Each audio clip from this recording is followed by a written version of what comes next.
मैं दिल्ली से आया हूं और दिल्ली के हाल इस वक्त आपसे छुपे नहीं है भाई साहब। हम इसलिए अलीगढ़ आ गए कहीं हम भी जेल में न चले जाएं। आप लोग ताली नहीं बजा रहे तो मुझे लग रहा आप भी समर्थक हो उसके।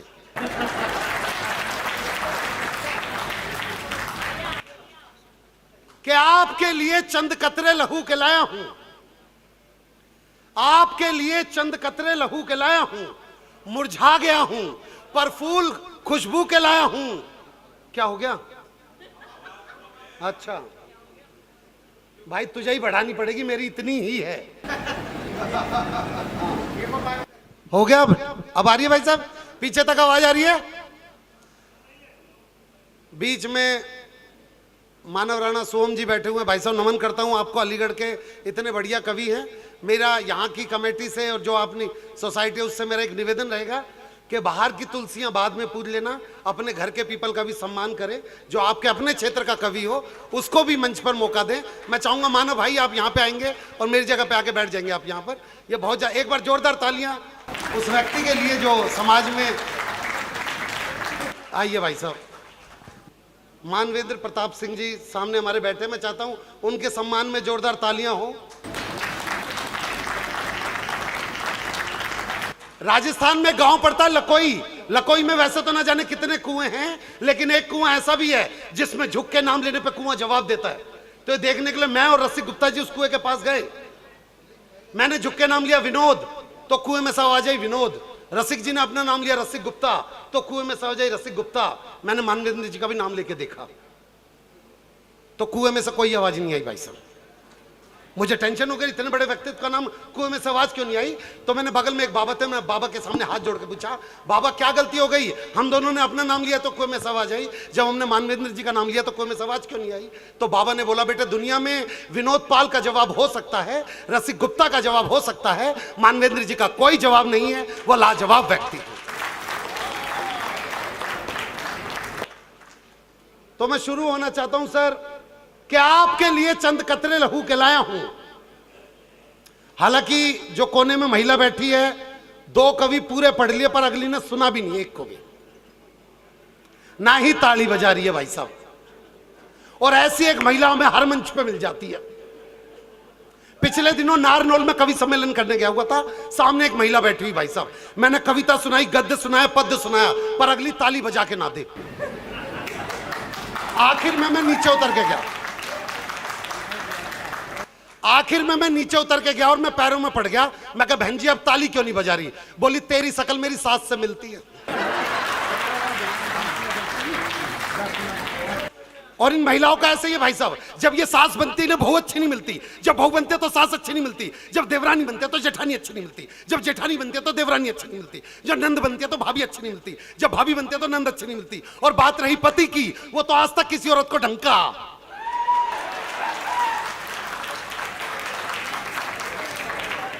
हरिद्वार की तरफ दो बसें जा रही थी, आगे वाली बस में सारी सास, पीछे वाली बस में सारी बहुएं, तो सास वाली बस खाई में गिर गई। ये सारी बहुएं हंस रही हैं, इनको आगे चुटकुला सुनना भी नहीं है। ये तो इसी चीज में खुश है कि सास खाई में गिर गई। तो जैसे ही सास वाली बस खाई में गिरी, बहू वाली बस में एक बहू ने रो रो के, हो मेरी सास, हो मेरी सास। सबने बोला ओह तू तो बहुत प्यार करती थी। कह रही ना मेरी वाली तो आई ना। मैं सच बतलाऊं, एक दादी बैठी हुई थी धूप में, इतने में दादी बैठी हुई थी धूप में, इतने में पोता आया, कह रहा दादी एक बार टह बोल दे। दादी ने बोल दी टह, कह रहा हो गई तेरी बल्ले बल्ले हो जाएगी बल्ले। अब दादी ने हाथ पकड़ लिया, कह रहे चक्कर क्या है? ये टह क्यों बुलवा रहा है, बल्ले बल्ले का गाना क्यों गा रहा है? बोला अंदर मम्मी अपनी सहेली से कह रही थी। कह रही क्या कह रही थी?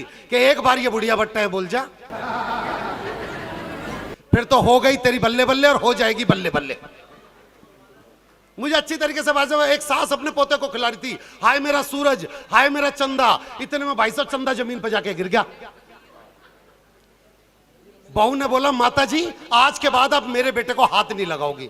सास भी कति छटी हुई थी अलीगढ़ की। सास ने बोला ठीक है बहू, आज के बाद मैं तेरे छोरे का हाथ नहीं लगाऊंगी।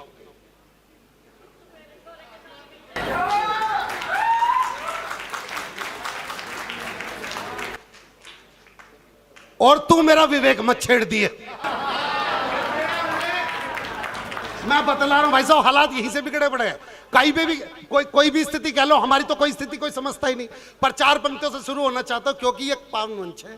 क्षत्रियों ने इस देश का हमेशा से सुरक्षा का वो भाव दिया। जब इस देश में पुलिस नहीं होती थी, तब वो क्षत्रिय होते थे जो इस बात का एहसास दिलाते थे कि बेटा हम बैठे हुए हैं, आप अपना हर त्योहार मनाइए। मैं चाहता हूं आप अपने सम्मान में एक बार जोरदार तालियां बजाइए, क्योंकि आप लोगों ने हमेशा से सुरक्षा का भाव दिया। कि आपके लिए चंद कतरे लहू के लाया हूं, आपके लिए चंद कतरे लहू के लाया हूं, मुरझा गया हूं पर फूल खुशबू के लाया हूं, और आप लोगों को तालियां बजानी ही होगी। मैं घर से पत्नी के पांव छू के आया हूं, और ये उन्हीं लोगों ने बजाई है जो मेरी तरह। मैं बतला रहा हूं, इस मंच पर एक व्यक्ति भाई साहब रसिक गुप्ता जी जो इस तरफ बैठे हुए, मैं इस व्यक्ति का बड़ा सम्मान करता हूं। जिन महिलाओं को नहीं दिख रहा वो यूं करके देख लीजिए, लाल कुर्ते पजामे। मैं इस व्यक्ति का बड़ा सम्मान करता हूं भाई साहब। मानवेंद्र जी क्यों करता हूं मैं सम्मान? क्योंकि जब ये 10वीं क्लास में थे, ये लड़कियों के स्कूल के बाहर जाके खड़े हो जाते थे, और जब लड़कियों की स्कूल की छुट्टी होती थी तो भाई साहब कहते थे कि जब तक तेरा भाई जिंदा है तुझे कोई हाथ नहीं लगा सकता। फिर 2 साल बाद ये कॉलेजों के बाहर जाके खड़े होने लग गए। कॉलेज के बाहर जैसी लड़कियां स्कूल से कॉलेज के बाहर निकलती, भाई साहब फिर बोलते आदत से मजबूर कि जब तक तेरा भाई जिंदा है तुझे कोई हाथ नहीं लगा सकता। फिर अगले साल इनकी शादी हो गई।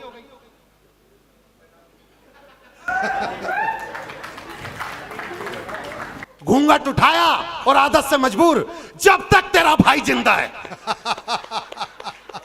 तुझे कोई हाथ नहीं लगा सकता।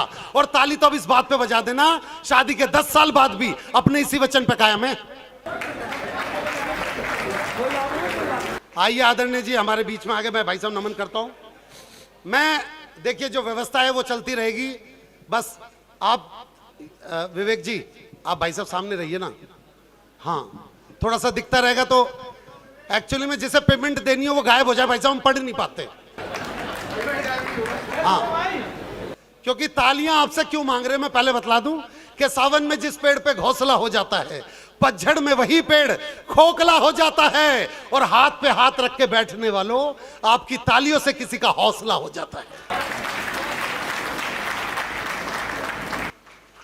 तो अभी भाई साहब आपने देखा दिल्ली के हालात कैसे हो रहे हैं। अब दिल्ली के हालात ऐसे कि केजरीवाल जी की पत्नी अलमारी खोल रही थी। मानवेंद्र जी, केजरीवाल जी की पत्नी अलमारी खोल रही थी साड़ी देखने के लिए, तभी देखा उन्होंने अलमारी की सबसे नीचे वाली दराज में केजरीवाल जी छुपे हुए। पत्नी ने बोला स्वामी यहां पे अंतर्यामी बन के आप क्यों छुपे हुए हैं? तो पति ने बोला कि बाहर ईडी मुझे पकड़ने आई है। तो पत्नी ने क्या बोला, शब्द बस आप थोड़े से बदले गाने के वो समझ लेना। उससे पहले मैं आपको एक बात बोलना चाहूंगा कि इस देश में 4 तरह के व्यक्ति होते हैं भाई साहब। एक वो जो कविता सुनता है, एक वो जो कविता सुन के समझता है, एक वो जो कविता सुनता भी है समझता भी है और सामने वाले की सराहना भी करता है। पर असली श्रोता वही होता है जो ये सब काम करके एक बार जोरदार तालियां बजाता है। मैं बता रहा हूं, दिल्ली की एक लड़की ने दूसरी लड़की से पूछा कि तू जिस लड़के से प्यार करती थी तूने छोड़ क्यों दिया। कि दिल्ली की एक लड़की ने दूसरी लड़की से पूछा कि तू जिस लड़की से प्यार करती थी तूने छोड़ क्यों दिया। 4 पंक्तियां सुनाऊंगा भाई साहब, 3 पंक्तियां मेरी और चौथी पंक्ति आपकी। अगर चौथी पंक्ति समझ में आ जाए तो तालियां बजा दीजिएगा। भाई साहब अभी अभी बात याद आई, इन्होंने मुझे बतलाया कि यहां पर लग चुका है कानून और किसी नेता के बारे में नहीं बोल सकते। तो एकदम से मुझे याद आया, मैं ये नहीं चाहता कि आप लोग ताली वाली तो बजा दो, लेकिन फिर मैं जेल में जाता अच्छा नहीं लगूंगा। अगर लग गया है तो मैं समझ जाता हूं, क्योंकि इस पंक्ति में मुझे बोलने की जरूरत नहीं है। विनोद भाई अंदर चले जाओगे ना तो जिसके लिए लिखी है उसे सीधा सुना पाओगे। वाह, कोई टेंशन नहीं।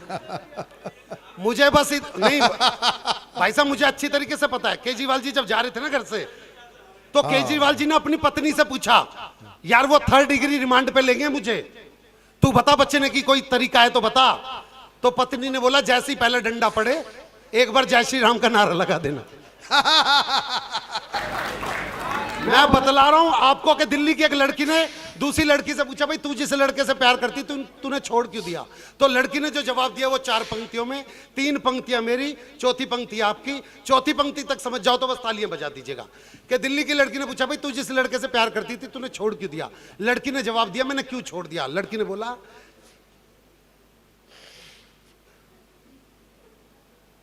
भाई साहब देखो ये फ्री में बांट रहा है और इसे पता नहीं है हमारी दिल्ली में एक ने 1 बोतल पे 1 बोतल फ्री बांटी थी और वो इस वक्त कहां पे है। हाँ, और आपको तो खाने से कोई रोक भी नहीं सकता, आपको खाने से तो खैर सीबीआई वाली भी नहीं रोक पाए। अब सुनिएगा, लड़की ने पूछा भाई तू जिस लड़के से प्यार करती थी तूने छोड़ क्यों दिया?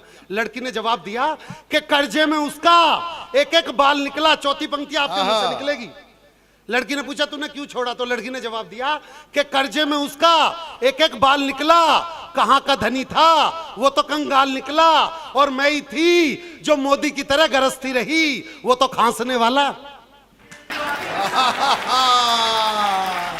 बहुत शानदार सुन रहे हैं भाई साहब। अच्छा मैं बता दूं मानवेंद्र जी, मैं आज यहां पे दूसरी बार आया हूं। मैं अलीगढ़ में आज दूसरी बार आया हूं। पहली बार मैं यहां के थाने में आया था और उन लोगों ने मुझे 1 घंटा सुना जो किसी की नहीं सुनते। उसके बाद उन्होंने मुझे पेमेंट भी दी। उस दिन मुझे पता चला कि अलीगढ़ की पुलिस देती भी है। उन्होंने खाकी कलर के लिफाफे में मुझे पेमेंट दी। अब ये देखने के लिए कि पुलिस वालों ने कितनी पेमेंट दी है, मैंने लिफाफे का छोटा सा कोना फाड़ा। पीछे से एक पुलिस वाले ने मेरी गुद्दी पकड़ ली, बोला बेटे सरकारी कागज फाड़ दिया। मानवेंद्र जी 10,000 में बुलाया था, 4 लाख रुपए में छोड़ा।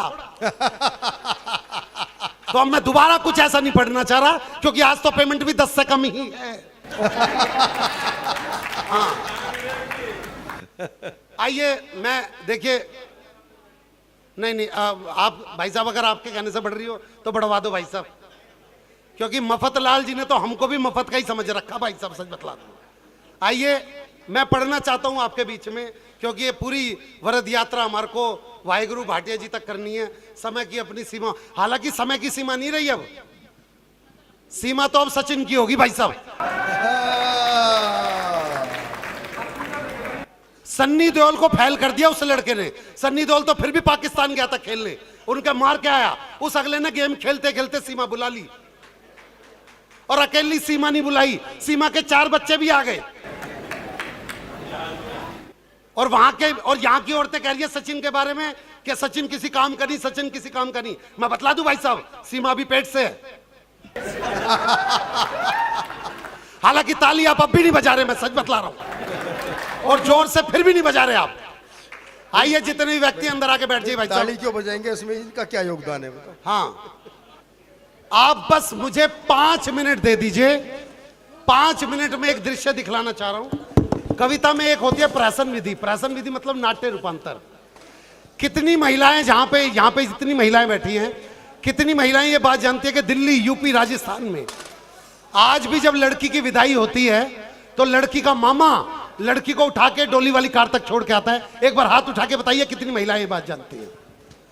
अच्छा, कितने पुरुष ये बात जानते हैं कि आज जब लड़की की विदाई होती है तो लड़की का मामा लड़की को गोद में उठा के डोली वाली कार तक छोड़ के आता है? एक बार हाथ उठा के बताइए भाई साहब। अरे सब यहाँ ये परंपरा चालू है। ये जितनी महिलाएं यहां पर बैठी हैं सब अपना बायां हाथ ऊपर करें। हाँ, अब इसमें अपने पति की शक्ल देखो। आप देखो ताली बजेगी, पर ये भारतीय महिलाएं ये नहीं बजाएंगी। अब मैं सारे पुरुषों को एक तरीका बताता हूं, अपना दायां हाथ ऊपर करो। देखो कितने दुखी दुखी आदमी बैठे हुए। अंकल जी आपकी वाली तो अच्छा है भी। अच्छा, सारे पुरुष अपना दायां हाथ ऊपर करो। और ना बस आज का खाना करवा रखा है विवेक जी ने, बाकी दिन का वही पका के खिलाएगी। तो पत्नी की तो शक्ल देखनी नहीं है, इसमें शक्ल देखनी है उस बिचौलिए की जिसने शादी करवाई थी। तालियां एक बार जोरदार और मार मार के थप्पड़ उसका मुंह सुझा दो, जिसकी वजह से आपके जीवन में इतनी दिक्कत हो रही है। मैं बस सही बतला दूं। एक वो जो हरी शर्ट में भाई साहब बैठे हुए हैं कोने में, हरी शर्ट में भाई साहब, आप यहाँ के बैठ जाइए थोड़ा सा आगे। नहीं, वो क्या है, लाइट आपके सर पे पड़ रही है, मेरी आंखों पे चौंधा आ रहा है भाई साहब। और आप तो इतने व्यक्ति विशेष हो, आपका पता ही नहीं चलता होगा जब रोड पे आप आते हो कि क्या आप आ रहे हो या जा रहे हो। और इसमें शर्मिंदा वाली कोई बात नहीं है। किसी भी पुरुष के सर पर दो ही स्त्रियां हाथ फेरती हैं, एक मां और एक पत्नी। जब मां हाथ फेरती है तो बाल बढ़ते हैं। और आपको देख के लग रहा है जैसे पूरे अलीगढ़ ने हाथ फेर रखा हो।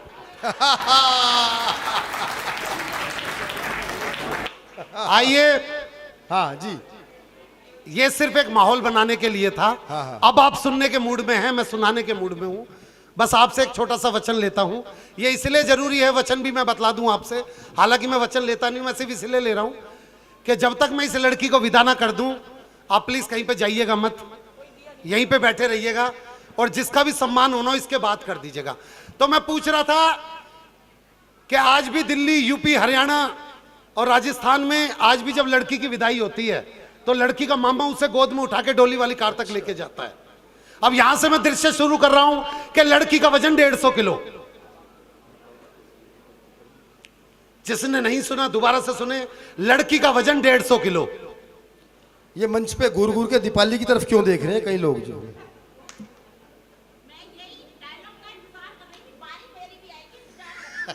हाँ दीपाली, तुम तो 150 में 250 ग्राम कम हो ना। हाँ तो लड़की की भाई साहब विदाई का समय चल रहा है रघुराज जी। इसे बोलते हैं प्रहसन विधि, कविता में बोलते हैं नाट्य रूपांतर, उसे प्रहसन बोलते हैं। मैं उसे ही सुनाने की आपके बीच में कर रहा हूं। एक बार जोरदार ताली बजा दीजिए, मैं आपके बीच में सुना। तो लड़की का वजन 150 किलो। अब पंडित जी ने बोला जजमान लड़की को लेके जाओ। अब लड़की का कोई सगा मामा भी नहीं है, तो अब कोई सगा मामा तो था नहीं, तो वहां पे दो लोग खड़े थे। इस तरफ तो विवेक जी खड़े थे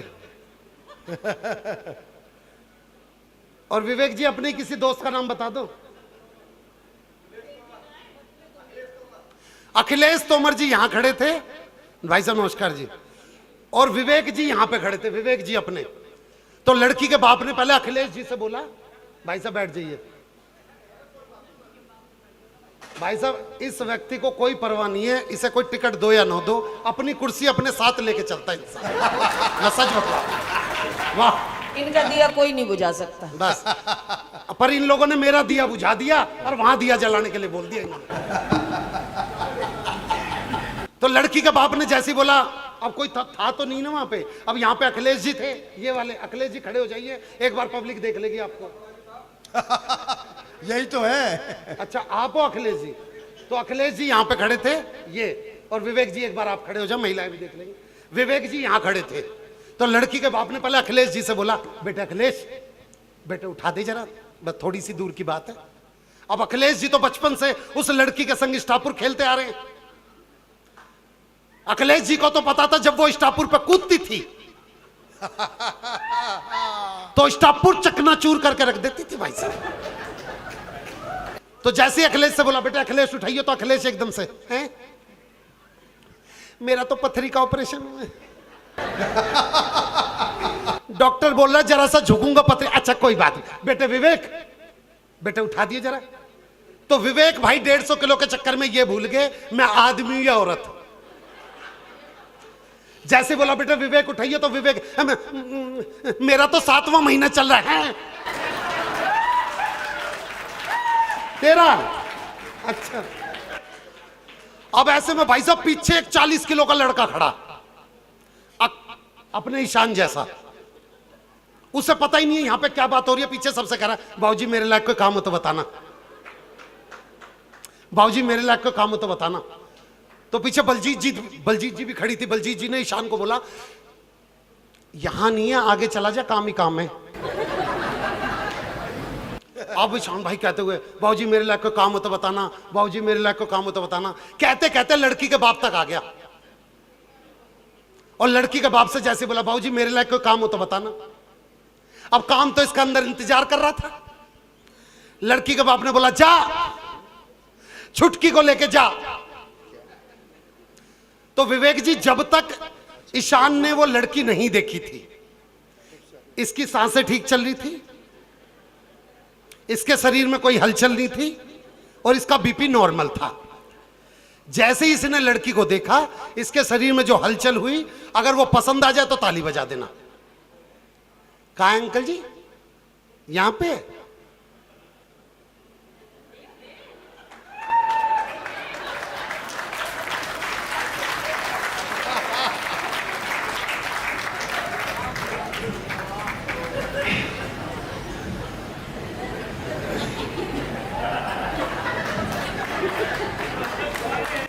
क्या करना है अंकल जी? हैं? उठानी है?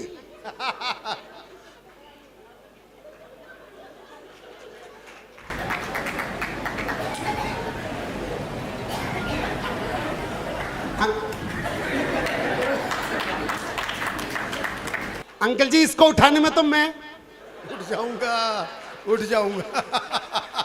और ये छुटकी ना है, ये तो बुटकी है। पर सबने बोली नहीं बेटे देख, अब तूने बोल दिया, अब तुझे उठानी पड़ेगी।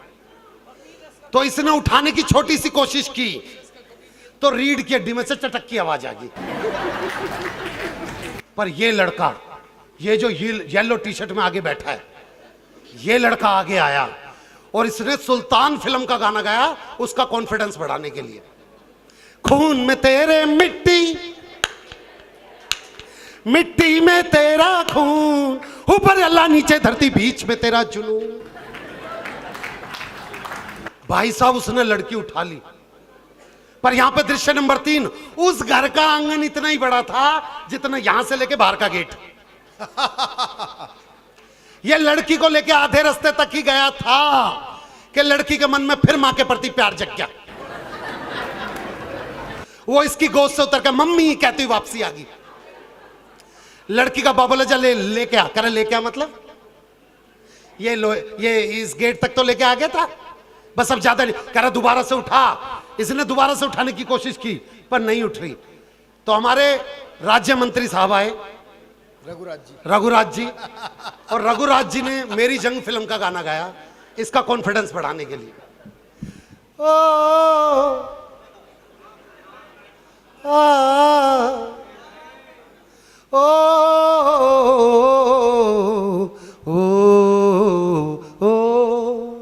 ओ, जीत जाएंगे हम। ईशान की आवाज।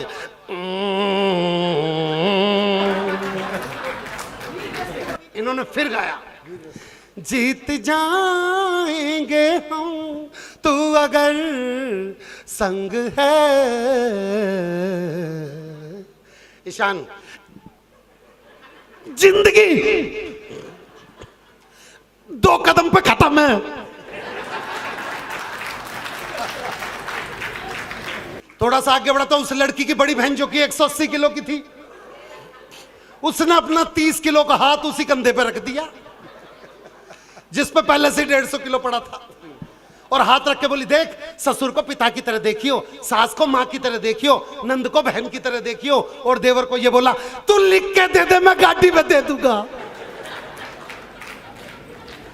थोड़ा सा आगे बढ़ा तो लड़की का बाप रो रहा। ओहो, इमोशनल मोमेंट कर रहा हो। मेरी फूल सी बच्ची। अच्छा, फूल सी बच्ची सुनकर तो ईशान की खून सूख गया इसका सारा। कह रहा कौन सी बच्ची? फूल सी। कह रहा साले तेरा ये फूल है ना, शमशान घाट में छाती पर लौटेगा मेरे। थोड़ा आगे बढ़ा तो भाई साहब जहां पे ईशान खड़ा था वहीं पे इसकी पत्नी और इसका लड़का खड़े। तो पत्नी कह रही आज न बचे ये तो गए। उसका ध्यान अपनी पत्नी की तरफ बोला कौशल्या रो क्यों रही है? बोली एक तो तुमने 150 किलो उठा रखा और ये क्षत्रिय समाज वाले मिलकर ताली भी नहीं बजा रहे। बोला चल ताली बजा दिया, बता रो क्यों रही है? कह रही रो ना तो क्या करूं, आज या तो ये विदा हो जाएगी या फिर मैं विधवा हो जाऊंगी। रोना की है। ऐसे में भी इसका दिमाग देखना। बोला अगर मुझे कुछ हो जाए तो अपने छोरे को रघुराज जी से मिलवा दियो, कहीं ना कहीं तो युवा नेता मोर्चा का नेता बना देंगे उसे। भाई साहब आगे बढ़ा तो लड़की की बुआ आ गई। लड़की की बुआ इससे भी 2 किलो कम 38 किलो की, उससे खड़े होकर रोया नहीं जा रहा विदाई में, तो जमीन पे लेट के ईशान के दोनों पैर पकड़ लिए और बोली मैं मर जाऊंगी, मैं मर जाऊंगी, मैंने बेटी अपने हाथों से पाली है, इसे ऐसे नहीं जान दे सकती, मैं मर जाऊंगी, मैं यही मर जाऊंगी। ईशान बोला छोड़ दे। बोली मैं मर जाऊंगी। बोला देखियो हाथ से छूट के तुझ पे गिर गई ना तो सच में दब के मर जाएगी। बुआ साइड में खड़ी होगी, थोड़ा सा आगे बढ़ा तो एक पंडित जी आए। बोला जजमान मुझे लग रहा है इस लड़की को उठाने में आप बहुत ज्यादा कष्ट भोग रहे हैं, मैं भी हनुमान चालीसा पढ़ देता हूं, आप इसे गेट तक लेके पहुंच जाओगे। यो बोला जी महामृत्युंजय का जा पता हो तो पढ़ दो एक बार। अब इसकी आंखों में चमक के बस अब तो लड़की उतरने वाली है। ये बिल्कुल गेट तक पहुंच गया, इसकी आंखों में चमक के बस अब तो लड़की उतरने वाली है। पीछे से फिर किसी ने आवाज लगा दी, अरे भाई लड़की की दादी लड़की से कुछ कहना चाह रही है। कह रहा सालों मेरी सुपारी उपारी ले रखी है के। अब लड़की की दादी को पकड़ के लाए, लड़की की दादी ने रोना स्टार्ट किया। कह रहा भैया यो क्या कर, कह रहा भैया बुजुर्ग हो रहता सांस फूल रही है। कह रहा सालों किसी की सांस उखड़ भी तो रही है। अब दादी ने रोना किया स्टार्ट किया। पहले की दादियां एक लाइन बोल के लड़की विदा करा देती थी, हो मेरी चिड़िया उड़ गई रे, बोला किसी के तोते भी तो उड़ा रही है।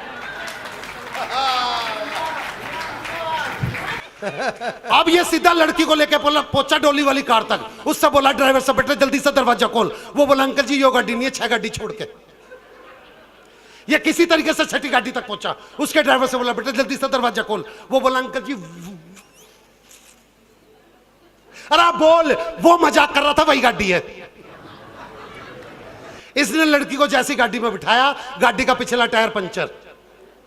लड़की का बाप बोले निकाल करे। निकाल मतलब अंकल जी तो ठूसी बहुत मुश्किल से है, पर किसी तरीके से गाड़ी कटवाई गई, लड़की निकाली गई और विदा हुई। अगले ने चैन की सांस ली। लड़की का बाप बोला बेटे चैन की सांस क्यों ले रहा है, अभी तो गली अलीगढ़ का एक चक्कर करके फिर घर में जाएगी, तुझे फिर लेके आना पड़ेगा।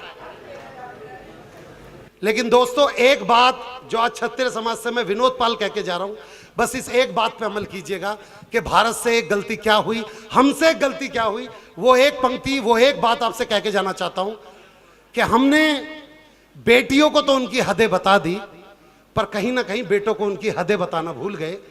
जिस दिन ये समाज बेटों को उनकी हदें बताना शुरू कर देगा, ना बेटियां फांसी पे झुलाई जाएंगी, ना बेटियां ससुराल में जलाई जाएंगी, बेटियों को आगे पढ़ने का मौका मिलेगा, बेटियां भी इस देश में गोल्ड मेडल लेके आएंगी। और मैं एक बात बता देना चाहता हूं भाई साहब, बहुत सीधा और सच्ची सी बात, श्रद्धा के 35 टुकड़े मिले भाई साहब। रघुराज जी 4 पंक्तियां दे के अपनी जगह पे बैठना चाहता हूं। मैं अपनी इन बच्चियों को समझाना चाहता हूं कि तुम्हारे को किसको चुनना है और क्या चुन लेते हो। एक प्रेम जाल दिखाया जाता है। श्रद्धा नाम की बेटी के 35 टुकड़े मिले फ्रिज के अंदर, तब ये 4 पंक्तियां मेरी कलम से निकली। और ये 4 पंक्तियां अगर आपका हो तो अंत तक बैठे हुए एक एक व्यक्ति की ताली मिले मुझे।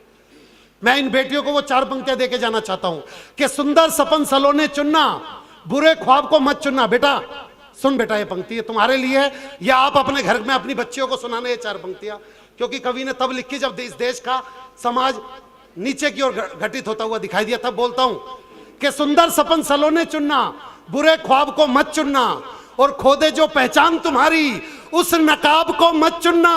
और मेरी बच्चियों मेरी 4 पंक्तियां याद रखना तुम सदा, रवि सूर्य दिनकर को चुनना, आफताब को मत चुनना। रवि सूर्य दिनकर को चुनना, आफताब को मत चुनना। धन्यवाद।